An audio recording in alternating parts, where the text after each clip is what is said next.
The latest on Tropical Storm Florence. It's now slowly churning its way inland, drenching the Carolinas as it goes.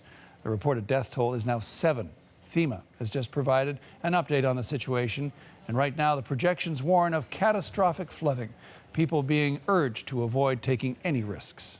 What we're dealing with here is a major flooding and rain event at this point. We're also looking at potential landslides, and the flooding is far from over. So please follow instructions from state and local emergency managers. Do not attempt to drive through any water that you see on the roadway. Just remember, turn around, don't drown. Emergency crews have been busy rescuing those trapped behind the rising waters. More than 22,000 people have taken refuge in emergency shelters. North Carolina's governor describes the storm as, quote, relentless and excruciating, calling it a violent grind across the state. One of the hardest hit communities is Wilmington, North Carolina. It sits right on the edge of the Atlantic. That's where we find the CBC's Ellen Morrow. Ellen, a new day along the storm-battered coast. What's the latest where you are?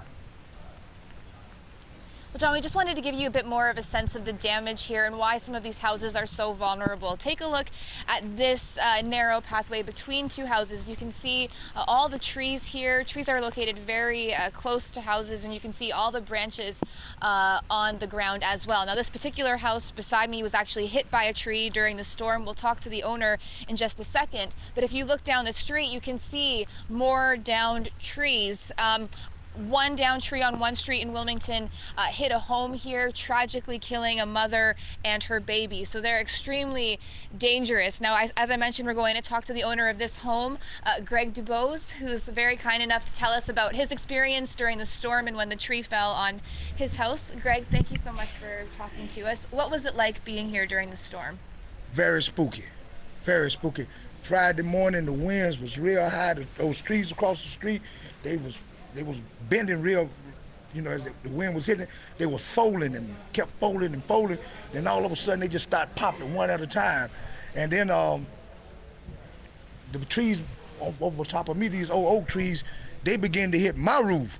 And then the house began to rock a little bit. And once I started feeling the house moving, I left. I came on and went down to my friend's brick house, because it was really, really tense Friday morning. Yes, it was scary. And I hope that we'll never see another one like that.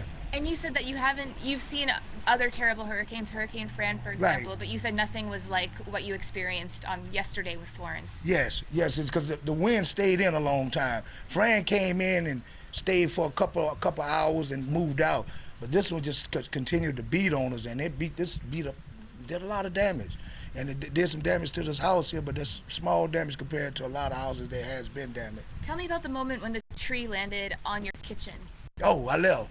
Yes, I left. And I went and looked, and the water started coming in on the back end of the kitchen, and then during the course of that, looking, the house rocked.